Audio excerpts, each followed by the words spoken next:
JJP party ने BJP के खिलाफ वोट ली थी। जेजेपी पार्टी का नारा था, दुष्यंत चौटाला का नारा था, जेजेपी को करो जमुना, बीजेपी को करो जमुना पार। जमुना पार का नारा था कि नहीं था, मैं पूछना चाहता हूं आपसे। तब बीजेपी को करो जमुना पार, खट्टर सरकार को करो जमुना पार। एक कहता था, बीजेपी कहती थी, बीजेपी का नारा था 75 पार, उसकी तो हवा निकाल दी लोगों ने। लोग नहीं चाहते थे सरकार को दोबारा बनाना, लोग नहीं चाहते थे सरकार को दोबारा बनाना। लोग इस सरकार से तंग थे। 2019 में 75 पार का नारा था, टीवी 85 पार दिखा रहा था, लेकिन हरियाणा का मतदाता कुछ और चाह रहा था। जब नतीजा आया तो गिनती 40 पे अटकी, कभी कांग्रेस आगे, कभी बीजेपी आगे। केवल मात्र 3900 वोटों का फर्क कांग्रेस में और बीजेपी में। 3900 वोटों हमारी फालतू आती तो हमारी 36 सीट आती, लेकिन मेजोरिटी नहीं मिली। 75 पार के नारे की हवा निकल गई। 14 में से 12 मंत्री हार गए।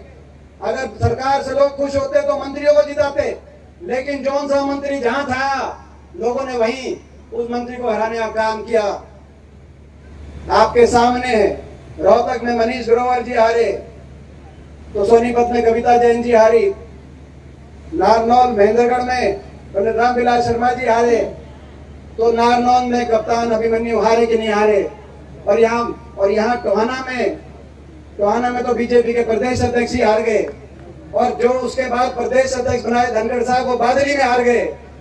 लोग बदलना चाहते थे, दोबारा नहीं चाहते थे, लेकिन एक कहता था 75 पार, दूसरा कहता था बीजेपी को करो जमुना पार। इलेक्शन का नतीजा आते ही दोनों बन गए जमा पक्के यार, और हरियाणा में बना दी भ्रष्ट सरकार। आज जनता कर रही है हाहाकार। लोगों की पीठ में विश्वासघात किया, पीठ में चिराग घोंपने का काम किया और सरकार बनाने का काम किया।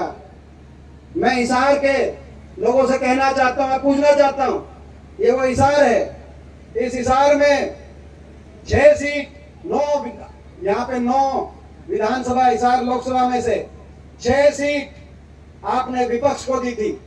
6 सीट, चाहे वो आदमपुर की हो, स्वयं कांग्रेस से जीते थे कुलदीप बिश्नोई, चाहे वो अपनी सीट हो, यहाँ जेजेपी से जीते थे। हिसार के लोग नहीं चाहते थे ये बीजेपी की सरकार बने, खट्टर सरकार बने, लेकिन ये कैसी राजनीति है कि जहां आपने 9 में से 6 सीट विपक्ष को दी हो, वहां पे राज्यसभा के इलेक्शन हो जाए तो लाइन लगाकर 9 के 9 विधायकों ने बीजेपी की वोट देने का काम किया है। 9 के 9 बीजेपी के समर्थन में। लोग नहीं चाहते थे, इन्होंने अपने अपने सौदे किए होंगे, लोगों के सौदे नहीं कर सकते।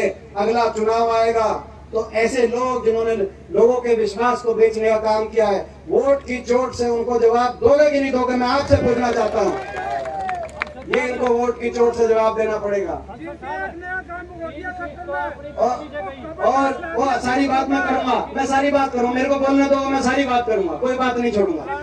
और ये आज मैं एक और बात कहना चाहता हूं, एक ऐसी सरकार बना दी हरियाणा में, जो सरकार अगर काम नहीं भी करती तो भी हम काम चला लेते, लेकिन एक ऐसी सरकार जिसने हर वर्ग का अपमान किया, जो भी नरेश सेलवाल जी बता रहे थे, कोई वर्ग ऐसा नहीं जिसका अपमान इस सरकार ने किया ना हो।